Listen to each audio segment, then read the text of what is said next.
হেঁটে হেঁটে দাঁত মাজলে কি দারিদ্রতা দেখা দেয়? কোনো খাবার বা পানি সারা রাত যদি খোলা অবস্থায় থাকে তাহলে নাকি ওই পানি বা খাবারে শয়তান প্রস্রাব করে দেয়।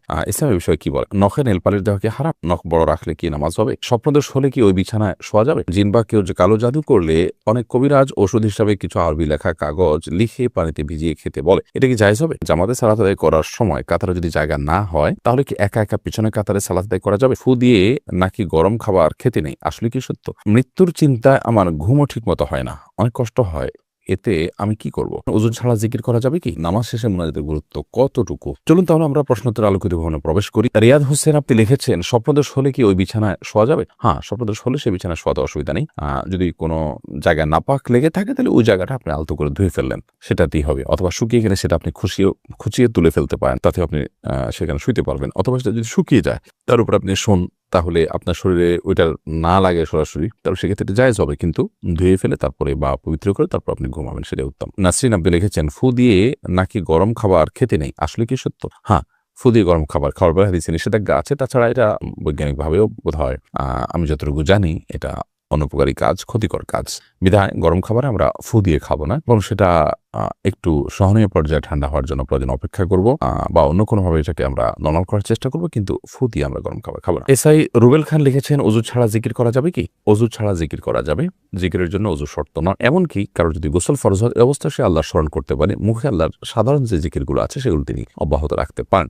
কারণ জিকির এমন একটা ইবাদত, এমন একটি আমল যেটি সর্বক্ষণ আমাদের করা দরকার। সর্বক্ষণ যেগুলো করতে হয় সে আমলগুলোকে আল্লাহ রাব্বুল আলামিন সবসময় যেন বান্দা করতে পারে, সেজন্য পবিত্রতা সেখানে শর্ত রাখেন। জিকির এমন একটি আমল, এই জন্য সবসময় আমাদের জিকির অব্যাহত রাখা উচিত। এরপরে সোনিয়া আক্তার আপনি লিখেছেন, জিন বা কেউ যে কালো জাদু করলে অনেক কবিরাজ ওষুধ হিসাবে কিছু আরবি লেখা কাগজ লিখে পানিতে ভিজিয়ে খেতে বলে, এটা কি জায়েজ হবে?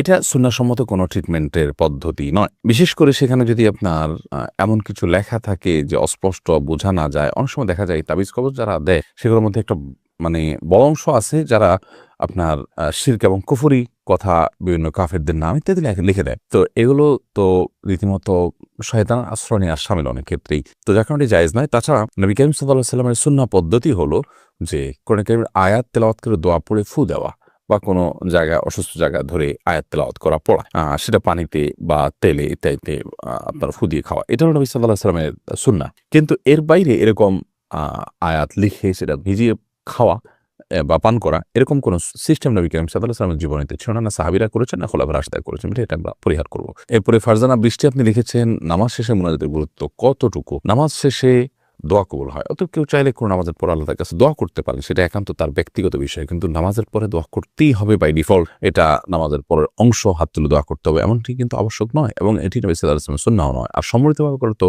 প্রশ্ন ওঠে না, কারণ নবী সাল্লাল্লাহু আলাইহি ওয়াসাল্লাম কিন্তু কিংবা খোলাফায়ে রাশিদা কিংবা সাহাবায়ে কেরাম থেকে বর্ণিত নয়। মাহবুব আল মিনহাজ এর থেকে আপনি লিখেছেন, হাতের কোনো অংশে যদি অনিচ্ছাকৃত ঘাম বা সুপার গ্লু লেগে যায়, আর যদি অজুর পানি ওই পর্যন্ত না যায় তাহলে কি অজু হবে না? তাতে অজু হবে না, অতএব সেটি দূর করতে হবে। আপনি বোধহয় গামের কথা বলেছেন, ঘাম লিখেছেন। যাই হোক, তো গাম বা সুপার গ্লু এটার কারণে যদি আঠা ইত্যাদির কারণে যদি আপনার সেই ত্বকে পানি না যায় তাহলে অবশ্যই অজু হবে না, এবং এটার জন্য আপনাকে যেকোনোভাবে ওটা রিমুভ করতে হবে। ইব্রাহিম নাজিম পলাশ এর দিকে আপনি লিখেছেন, জামাতে সালাত আদায় করার সময় কাতারে যদি জায়গা না হয় তাহলে কি একা একা পিছনের কাতারে সালাত আদায় করা যাবে? কাতার সামনেরটা ফিল আপ হয়ে গেছে, আপনি একা আছেন, তাহলে সেক্ষেত্রে সামনের কাতার থেকে কাউকে শরীরে টাচ করবেন, তিনি বুঝবেন যে পেছনের লোক তাকে ডাকছে, তাহলে তিনি আস্তে করে বরাবর পূব দিকে চলে আসবেন, কেবলার দিক থেকে মুখ ফেরানো ছাড়া পেছনে তিনি চলে আসবেন, আসলে দুজন মিলে জামাত সালাত আদায় করবেন। এটা হলো উচিত। একা একা কাতারে দাঁড়ানোর পরে হাদিসে নিষেধাজ্ঞা আছে, উৎসাহিত করা আছে, এটা করতে হবে। আমাদের সমাজে মানুষ এটা জানে না, যার কারণে কারো গায়ে টাচ করলে বা কাউকে টান দিলে তিনি ভুল বুঝতে পারেন।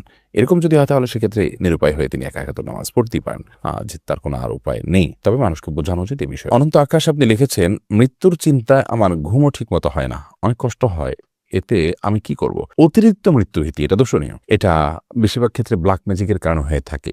কবরে যদি তাবিজ পুঁতে রাখা হয় কাউকে ক্ষতি করার জন্য, ব্ল্যাক ম্যাজিকের কোনো কিছু পুঁতে রাখা হয়, তাহলে সেক্ষেত্রে মৃত্যুভীতি অনেক বেশি হয়। অনেক সময় মানুষ মৃত্যুর দিকে পতিত হয়। কিন্তু মৃত্যুভীতি, অতিরিক্ত মৃত্যুর চিন্তা, এটা দূর করবার জন্য, অর্থাৎ যদি এখানে থাকে, ব্ল্যাক ম্যাজিকের কোনো ব্যাপার থাকে, তাহলে সে দূর করার জন্য আপনি রুকিয়াতে যাবেন, এবং সেই কবরে যদি কোনো কোথা থাকে সেগুলো উদ্ধার করে সেগুলো ধ্বংস করলে ইনশাআল্লাহ আপনি সুস্থ হবেন। এর বাইরে মৃত্যুর চিন্তা আপনার যদি হয় স্বাভাবিক পর্যায়ে, তাহলে সেক্ষেত্রে সেটা তো ভালো।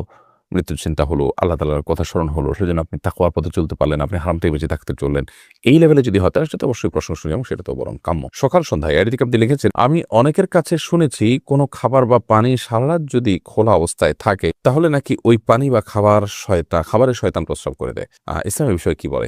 দেখুন, এমনিতে নবী করিম সাল্লাল্লাহু আলাইহি ওয়াসাল্লাম নিষেধ করেছেন আমরা রাতে শোয়ার সময় যেন কোনো খাবার বা কোনো পাত্র এমনকি যেন খালি যেন না রাখি। শয়তান বিচরণ করে, দুষ্টজিন বিচরণ করে, সেটাকে ঢেকে রাখতে নবী সাল্লাল্লাহু আলাইহি ওয়াসাল্লাম নির্দেশ করেছেন। আমরা অনেকেই এটার প্রতি খেয়াল রাখি না। কিন্তু তাই বলে শয়তান পেশাব করে এরকম কোনো কথা কোরআন হাদিসে কোথাও বর্ণিত হয়নি। এগুলো আমাদের সমাজে প্রচলিত কথা। অনেক মুরব্বীরা এই যে খাবার বা প্লেট ইত্যাদি অনেকে ঢাকা ছাড়া শুয়ে পড়েন। সেই বদভ্যাস বা সেই খারাপ কাজটিকে দূর করবার জন্য এ ধরনের কথা নিজেরা বানিয়ে নিয়েছেন।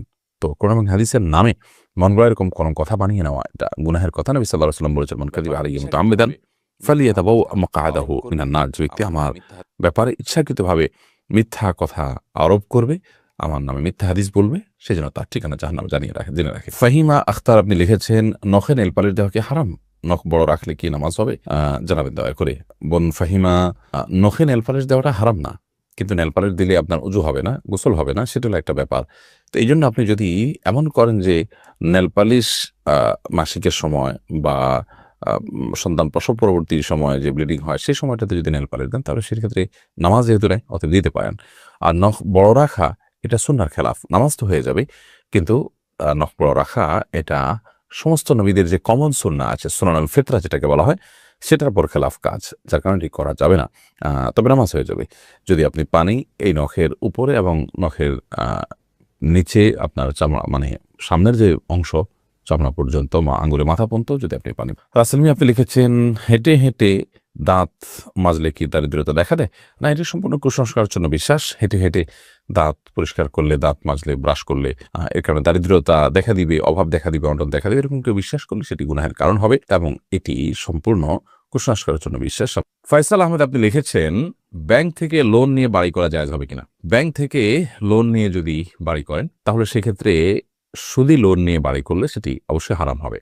মানুষ বেঁচে থাকার জন্য মাথা গোজাবার একটা ঠাঁই থাকার দরকার আছে, কিন্তু হারাম উপার্জন করে কিংবা সুদভিত্তিক লোন নিয়ে বাড়ি করার কোনো প্রয়োজন নেই। একজন ইমানদার সুদকে সর্বতভাবে বর্জন করার চেষ্টা করবেন, সেটি যদি না করেন তাহলে তিনি গুনাহগার হবেন। অতএব শুধু লোন নিয়ে বাড়ি করা জায়েজ নয়। আপনি যদি শরিয়া ভিত্তিক লোন নিতে পারেন তাহলে তার পদ্ধতিটা এমন হতে পারে যে যিনি আপনাকে লোন দিয়েছেন তিনি আল্লাহর জন্য দিয়েছেন, সাধারণত ব্যক্তি পর্যায়ে এটা হতে পারে, অথবা যিনি লোন দিয়েছেন বা যে প্রতিষ্ঠান লোন দিয়েছে তারা আপনাকে বাণিজ্যিকভাবে লাভবান হওয়ার জন্য লোন দিয়েছেন, তাহলে সেক্ষেত্রে তারা আপনাকে আপনার নির্মাণ সামগ্রী কিনে দিবেন, তারা কিনে আপনার কাছে হস্তান্তর করবেন এবং সেক্ষেত্রে তারা অতিরিক্ত দাম ধরবেন, কিনে অতিরিক্ত দাম ধরে আপনার কাছে সেল করবেন এবং সেটা আপনি কিস্তিতে পরিশোধ করবেন। এভাবে জায়েজ হতে পারে, বাট নর্মালি এই প্র্যাকটিসটা ইসলামী ব্যাংকগুলো পর্যন্ত সঠিকভাবে করে না। যদি সঠিকভাবে করতে চায় বা করে তার ইনশাআল্লাহ সেভাবে আপনি লোন নিয়ে বাড়ি করতে পারেন। নিজুম নিশি আইডি থেকে আপনি লিখেছেন, আমাদের এলাকায় অনেকে বলে মাগরিবের আজানের সময় কিছু খাওয়া ঠিক না, এটা ইসলামের দৃষ্টিতে কতটা সঠিক? মাগরিবের আজানের সময় কোনো কিছু খাওয়া ঠিক না এরকম কোনো কথা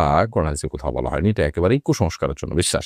দিন এবং রাত 24 ঘন্টার ভিতরে এমন কোনো সময় নেই যে সময়টাতে খাওয়ার ব্যাপারে শরীয়তের কোনো বিধিনিষেধ আরোপ করা হয়েছে যে এই সময় খাওয়া ঠিক না, এই সময় খাওয়া ভালো না। ঘুমের ব্যাপারে বলা হয়েছে মাগরিবের পরে ঘুমানো ভালো নয়, এশার আগে।